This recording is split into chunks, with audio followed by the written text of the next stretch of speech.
Welcome to Left, Right, and You with Tim Elenz and Paul Edwards. They're talking current events, politics, local, state, and federal. Now here's Tim Elenz and Paul Edwards and Left, Right, and You. We have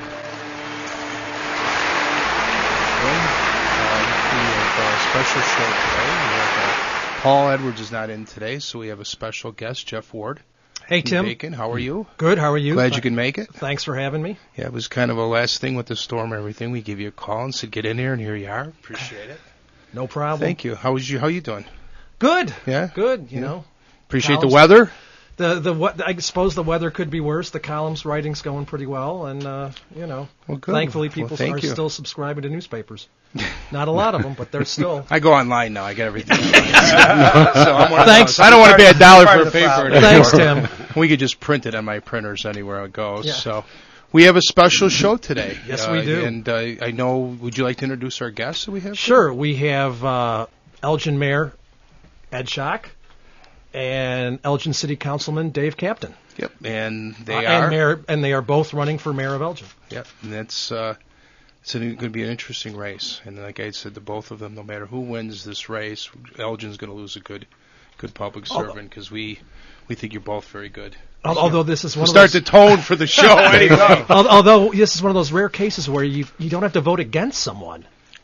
You know, we always end up voting against someone. Yeah. If I lived in that's Elgin, a good point. I That's could a very vote for good either point. one of these guys. Yeah. It's a very good point. And then we're going to ask them what the differences are. That's really what we want to get into is, what's the differences and what do you see in vision? Both lifelong residents of Elgin. Yep. Been there the whole time. They both care about the community. So that's a very good point. We do. We have two men that really absolutely do love and care about Elgin. So it's going to be interesting. We're going to have calls today. If you call in today, we're going to probably hold the calls because we're not going to interrupt our guests as they talk. So if you do call in, the phone number is 847-931-1410. So please feel free to call in, and we're just going to get started. Maybe we could do is introduce. We could have the mayor and the councilman introduce themselves. Give them a minute to introduce about yourself. How's that, Mayor? You go first. Your Honor, Your Honor.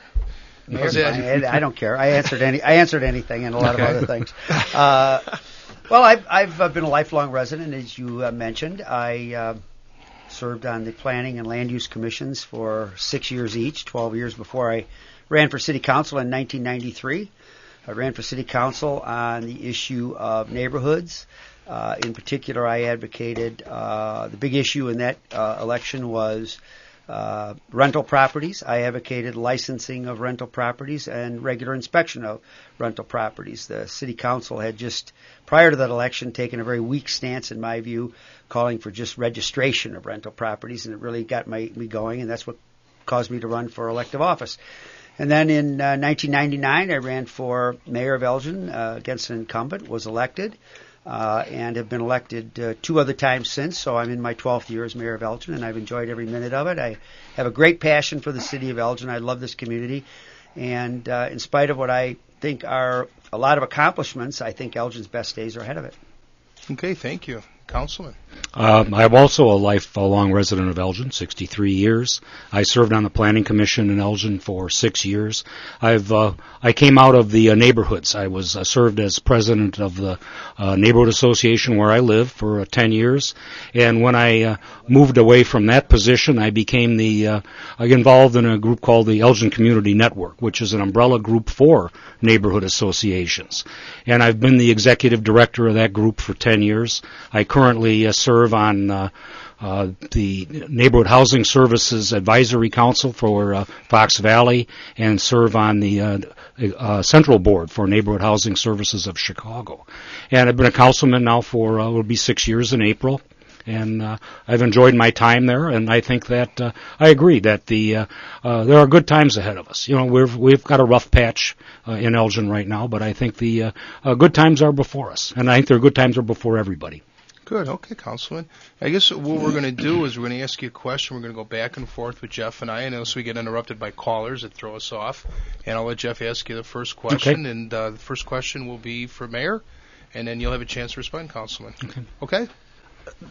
Mayor Schock, the first, Tim and I talked about the first question, and we thought, why are you running for mayor for a 4th term? Well, I think I've got a a good, substantial record of accomplishment. I think I've been a good leader of the council, good leader for the community. As I said, we've made, if you look at Elgin's 10 strategic goals, I would argue we've made not only progress in all 10 areas, but we've made significant progress in every area. That being said, there are some things yet to be done. As you know, we're going to, or you may know that we've got 2 projects that, frankly, I really spearheaded. One was the bringing of art space to Elgin, which will be 55 live workspaces in the ECC downtown campus building. That project will be kicking off this spring. I'd like to see that one through. It's going to have a tremendous impact on our downtown and our community. And another is the final leg of the riverfront on the east side. I championed the riverfront development with much criticism. That was a big issue in the race when I ran for mayor the first time, was whether or not we ought to devote resources to the riverfront. And so we have the final leg. And then the most important of all is growing our local economy. We've made tremendous strides. We've added thousands of new jobs and millions of square feet of new space. But there's more to be done, especially in the area of workforce development. One of the areas that our community lags is educational attainment. We need to raise the educational attainment level and the skill level of our citizenry so they are qualified and able to take those good jobs that we're bringing to Elgin, the better paying jobs, those jobs that require a lot of skills. And that has to be a real focus for this community in the next few years. And we have several initiatives underway in that area that I'll be glad to talk about later. Good. Thank you, Mayor.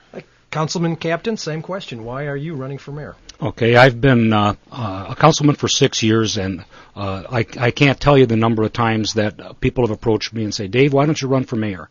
And we like Ed, but, and they leave it, and I'll just leave it at that. And they, not everybody's happy with the way things have gone. And really, from my standpoint, I think that the people of Elgin deserved a choice, and they haven't had that.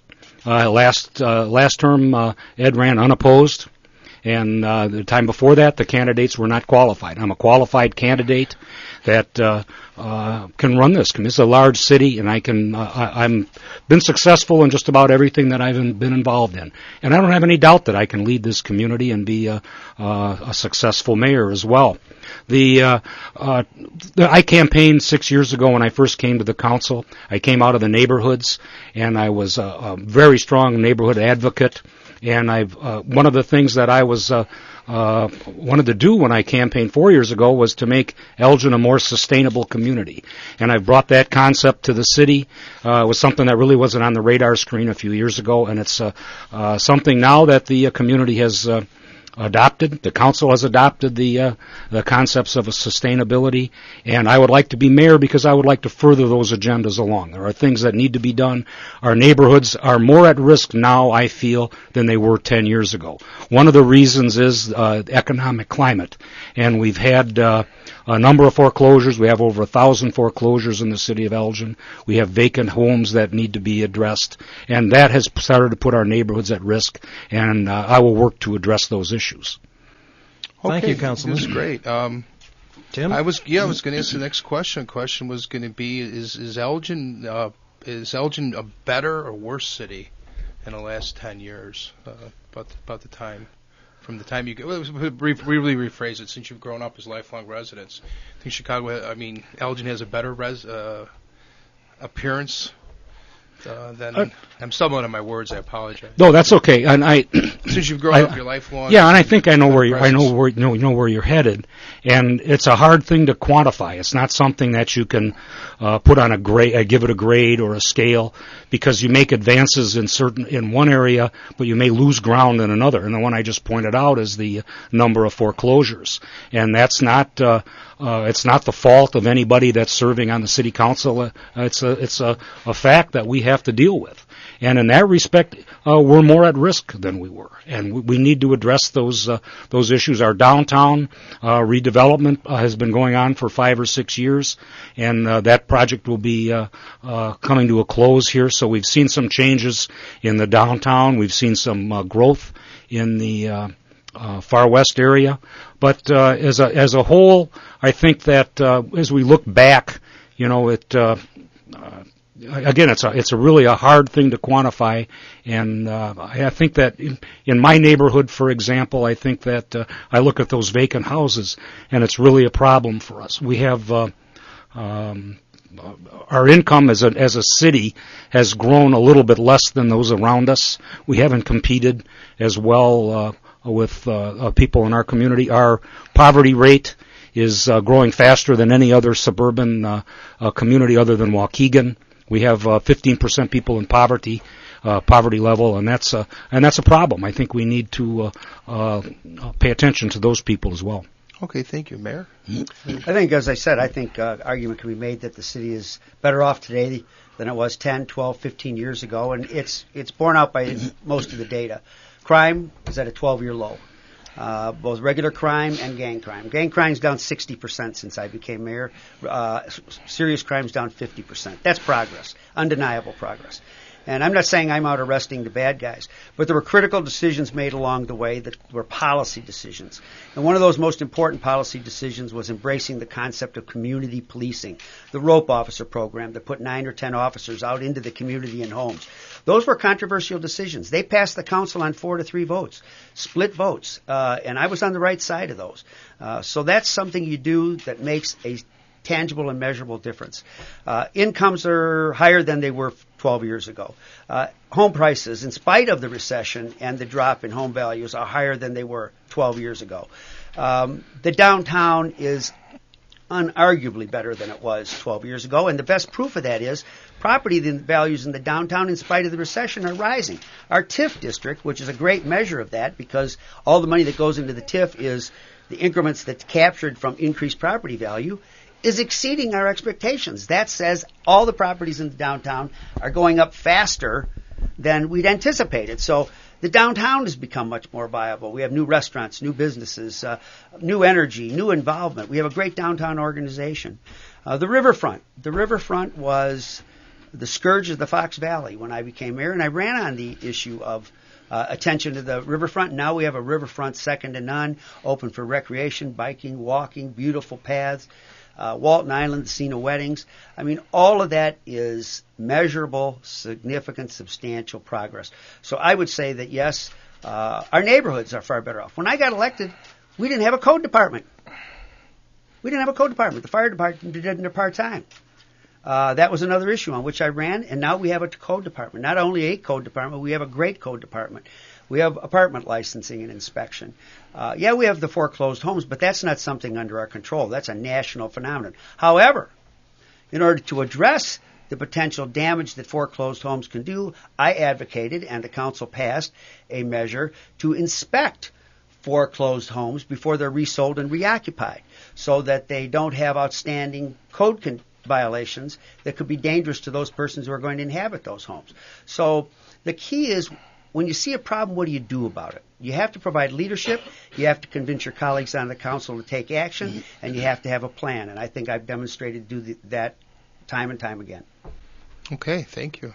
Jeff? You have Sure. Along those lines, gentlemen, and something I covered in a recent column, Elgin, as every other municipality with a riverboat in Illinois, is facing declining income from the riverboats. And there's a big question as to whether that's from smoking, the inability to smoke on those riverboats, or the economy.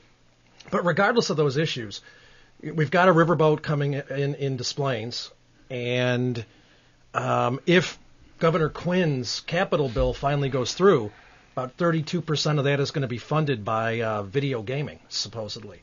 So Elgin is going to be facing a really tough road to hoe as far as gambling revenue. How do you gentlemen perceive making up for that possible future shortfall? I don't think you can make it up. I mean, I can't see any tax increases that would make up for loss in riverboat rent. I've always viewed riverboat revenue as a plus, in the sense that whatever we get is what we wouldn't have gotten otherwise. Prior to the riverboat, we didn't get any of that money. Whatever we get is good. I can remember the first projection was we would get $12 million a year. Arthur Anderson, then the auditing firm, did a study and said, you'll get, at a peak, you'll get $12 million. Well, we doubled that and then some. So, whatever we get is great. And the other thing is we are not dependent upon it. All of our riverboat money is used to fund, in large measure, capital projects. So what it will mean is capital projects will take longer to complete. They'll take longer to undertake. But it doesn't mean any employees will be fired. It doesn't mean that any direct city services will be affected, because we don't fund any of those with riverboat money, which I think was one of the wisest decisions the council made when the boat came 13 years ago. So, you always want more because it is discretionary spending. It is help rebuild the infrastructure of this community, but we're not dependent on it. Whatever we get's a plus, and we'll use it wisely. Thank you. Councilman? I agree. The city council's, I think, the wisest decision they made that I can remember was when the riverboat came here and they decided not to use those funds for operational expenses and just capital expenses. The state of Illinois is trying to divide up a pie that is a fixed size with slot machines and gambling and other locations. It's not like we create new gamblers in Elgin because we put in new machines, or they're going to create new gamblers. They're going to take gamblers away from us, and it's going to reduce the revenue for the city. When I started on the council, I looked at it in amazement. Every month we got a check for roughly $2 million, $24 million a year. Now we're looking at $13 or $14 million, and the projection is... Half? Yes. Right. And the projection is when the Des Plaines casino was put in, we'll be down around $10 million. So we'll have to learn to live with that change in our income. But we don't have to lay people off. We have people that are employed through our other revenue sources. When the riverboat came to Elgin, I served on the Grand Victoria Foundation, and as chairman of their environmental committee. And our instructions from people that were involved with the riverboat at that time were that we were going to save money and stockpile money into the foundation and look forward to the day when the riverboat would not be here, and the foundation would carry on its own. So those people almost 20 years ago addressed the fact that someday this boat may not be here, and they wanted the foundation to continue. And I think that should be our approach. Is we should start looking at setting some of this money aside and planning to save it for a more rainy day. I think the opportunity was here a few years ago to do that. It was presented to the council to set aside funds from the riverboat, and the council voted not to do that. They wanted to spend money. Okay. I am going to expand on it a little bit when they ask you, how do you feel about the state budget crisis right now, and how does it affect Elgin? The state is $15 billion in debt. They're 6 months late in their payment of their bills. And Mayor, it affects us. I mean, one of our major revenue sources is our share, which is called the Local Government Distributive Fund, of the income tax. All municipalities get 10% of the state's income tax that they collect, and it's distributed on a per capita basis. And they've been late with those payments because they want to hold on to the money as long as they can to pay their bills. So that affects us because when it's late, that we have to, it affects our cash flow and so on and so forth. And the fact that Illinois is seen as a less desirable place in which to locate a business or to live affects us because it makes it harder to attract businesses to Illinois. Now, Elgin has been on a record run of attracting new businesses and new jobs and new investment in spite of the state of Illinois, but I think we could do even better if the state of Illinois were on sound footing. Okay. Councilman. I'm a little bit concerned about the rhetoric in the papers about raising the income tax and the taxes for commercial property, for businesses, and the net result there will be that it will push businesses away from the state of Illinois. And we can only do so many things in Elgin to attract businesses. The state has to be friendly as well. I think that income taxes will also push some good people out of the state of Illinois. The state has not done a really good job of watching their budget. The question has become budget cuts, and they haven't really addressed those. It's always been a tax situation for them, or a revenue situation. They keep going back to the gambling and hoping that that's going to solve the problem. One of the We do receive part of our revenue from the state from income tax, but something that's kind of a program running in the background here that we need to address is our not-for-profits within the city of Elgin, that they receive funding from the state of Illinois, and some of them are 6 and 8 months behind. They provide services to residents of the city of Elgin that I'm concerned if they can't provide, how are we going to deal with this? How are we going to deal with battered women? How are we going to deal with the homeless? And they depend on state money to help them out. And I think the burden will fall back on local community to provide that emergency relief for them. We can't let those people go adrift. Even if the state doesn't pay, we're going to have to try to arrange something for them. Okay, great. Thank you, Councilman. We've got 4 minutes before we go to a break, so the next question, we're going to give each of you 2 minutes to answer. And you'll probably be grateful that we cut it off for the next question. Yeah. I think. Councilman and Mayor, and we'll start with you, Councilman. Okay. We seem to be alternating. Sure. Well, Councilman Kaptain, you brought up the state income tax. And as civic leaders, I would imagine, as taxpayers, you get civic leaders. You talked about, nonprofits like Gretchen Vapner and the Community Crisis Center are so far behind in payments, it's scary. So on the one hand, you look at a income tax hike and think, well, maybe some of these people will finally get paid. On the other hand, you both pay taxes and think, my God, 75%. So what's your take on Pat Quinn's proposal to raise the state income tax by 75%? Councilman? I think that they need to. Their position should be as we approached it in the city of Elgin. The city council made some tough decisions 2 years ago. We let people go. We realized we were going to have some financial problems. We have if I worked in government all my life, and one thing that if people that worked in government understood and followed the rules that we did as a homeowner, if your income doesn't go up, you just can't go back to the well and say we need more money. You don't have that money. We need to go back and you don't go out to dinner, you cut expenses in your own home, and that's what we did in Elgin. We cut, it was a very difficult time for me. I had people that were left that were friends of mine, and we let people go, but it was necessary to keep our budget balanced. Our revenue stream has been reduced somewhat. The last few years, the revenue from the state of Illinois and income tax has dropped. Our property tax revenue now is starting to drop a little bit, and we made those tough decisions. And I think the state of Illinois needs to do that before they start thinking about raising income tax. You're going to have to try to address some of the issues that got you here in the first place. If you don't do that, we'll be right back in the same thing in 2 or 3 years. So, Councilman, we got to go to the mayor because we got to go to break. But so, are you for or against the income tax? I am not in favor of it until they do some house cleaning and they take care of some of their expenses. Okay, Mayor. Well, this is a tough issue, and I've really looked at it very carefully and done a lot of research on the issue of the tax because I headed up a group for the 275 mayors of the Chicago area to look at how we could reform taxation and funding in the state of Illinois. And one of the things that strikes me is that if we're going to raise taxes, the income tax is the best one to raise because it's tied to income. I mean, if people aren't working, they don't pay income taxes. If people don't get a raise, they're not going to pay more income taxes. If you're making more money, you pay a little bit more. I think the problem tax for the state of Illinois is the property tax. We are one of the most dependent states in the union on property taxes. The problem with property taxes are if you're unemployed, if you're not working, if you got a demotion, if your salary went down, that property tax bill doesn't take any account of that. It comes in the mail twice a year, and you're expected to pay it. And in fact, even in this recession, some people's property tax bills have gone up. So the income tax is, in my view, the right tax.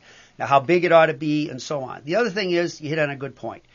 We've got all these social service agencies. We've got our schools that are owed millions of dollars.